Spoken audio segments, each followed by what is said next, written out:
Hey folks, today I'm talking about the Toyota IQ behind me, which is my car.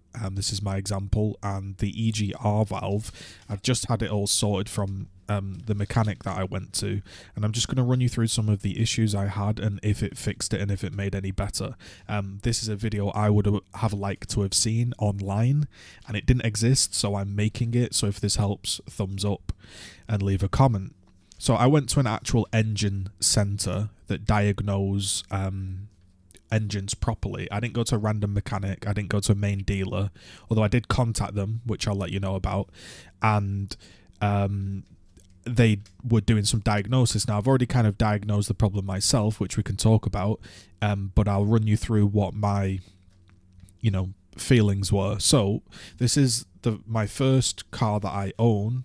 I part drove a Ford Fiesta that my mum and dad owned, and I learnt to drive in it was like a 2018 Renault, and so my experience of driving cars isn't massive. So when I got this car and it was my first car, I was a little bit nervous driving it, so I was over revving. You know how it is, maybe not clutching correctly, maybe going in and out of gear, maybe a bit too soon, bit too late, whatever, and I just put it down to me driving poorly. The more I drove the car and got used to it, got rid of the nerves, I realised there was probably something a little bit wrong with the car, so I did some looking into it. Now in 2010, should I say, they changed the way that the EGR valve works on a Toyota IQ. So I can pull this up for you now so you can understand what I'm talking about. I'll just show you now. So basically, I don't know the technicality of it, but the EGR pipe has been moved to after the catalytic converter in order to reduce the amount of soot buildup. So my current car basically is getting clogged up, I believe, from the old catalytic converter. Now, what you can do is, if it was in warranty at the time and you've had full Toyota history or whatever, you can bug the main dealer, tell them that you feel unsafe because your car is not accelerating properly. You might be able to get some movement there. What happened with me is they said that they could clean it next time I do a full service with them. So that might be an option for you. Or I can go and have it cleaned for I think it was £65, something around that. But if it needs a new EGR, it will be 500, and that obviously is just a new EGR install and not the catalytic converter.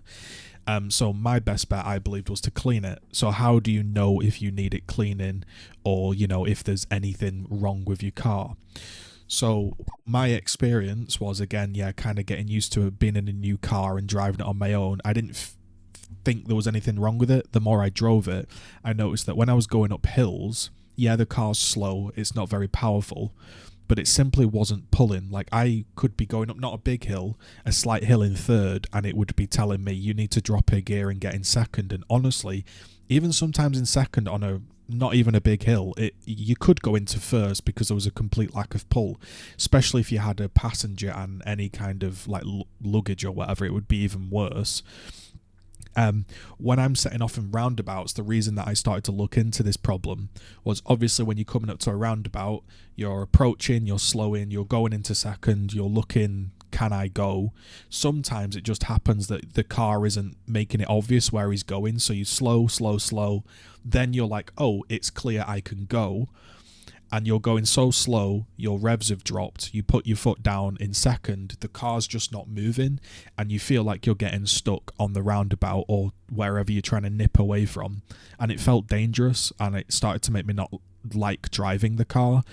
Also, in stop-start traffic, if it was ever getting slow to the point of second, I would go into second and I'd be thinking, please don't slow anymore, because I'm realistically going to have to drop it into first because it feels a bit spluttery. It feels like it wants to go into first. And it was almost like I kind of had no second gear unless it was fully revved up, fully going. And so the main issue I was having was in first gear when I was starting the car.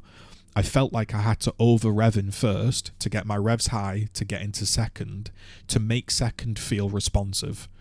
Otherwise, if I just changed nicely into second, how you would do in any other car, it would feel totally flat and dead, and you could have your foot to the floor and it might take 2 seconds for those revs to build up, then the car would go.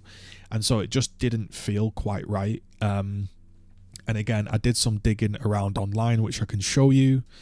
And again, there's basically what they're saying is this intake manifold can get full of carbon. Again, the EGR might need changing. Here's some part numbers if that helps you. But yes, you know, this is things that you can look at. So I took it to my mechanic and they diagnosed it, and they did say that it did lack, they gave it a test drive, they said that it did lack kind of, I can't remember the exact word they used, but like, I'll say performance, but it wasn't really performance. And they changed / cleaned EGR valve gasket, inlet manifold, EGR channel plate, plus clean, labour to remove and replace and diagnose 237 with 47 VAT, so 284. And I would say that my car feels completely different. I would say that now I can calmly get into second gear.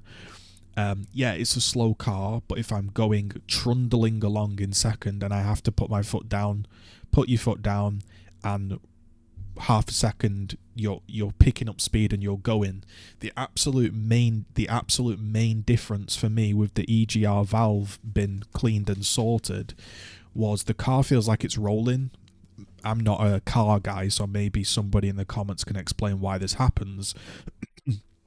But basically, it felt like when I'm driving along, if I was in fourth, third, second, whatever, pre-clean and pre-parts change, if I took my foot off the accelerator, the revs would just drop instantly, and I'd think, I'm going to have to change my gear, drop my gear down, go into a new gear for it to then accelerate away. Now, if I come off the accelerator, the revs sit at about 2,000, and if anybody knows about a Toyota IQ, at 2,000 revs / a little bit higher, it gets rid of that kind of clutch rumble, if you want to call it that, and the car picks up. And so now when I take my foot off the accelerator, the car maintains like 2,000 RPM for quite a long time, and the car feels like it's rolling. And so when you take your foot off, say you're following traffic, you're in third or whatever, and you just take your foot off the accelerator, the revs don't drop instantly, and therefore then you can just get back onto third, as opposed to having to down change all the time and really like work the gears. So it's just it's made the car a lot more enjoyable to drive. So if you're having any problems with your Toyota IQ feeling totally flat and you have a 2009 one, it could be worth looking at, EGR valve gasket, inlet manifold, EGR channel plate, clean, and stuff like that. So if you're having those problems, it seems to have solved it. I don't know how long it will take to clog back up, because I don't really do motorway miles or long miles.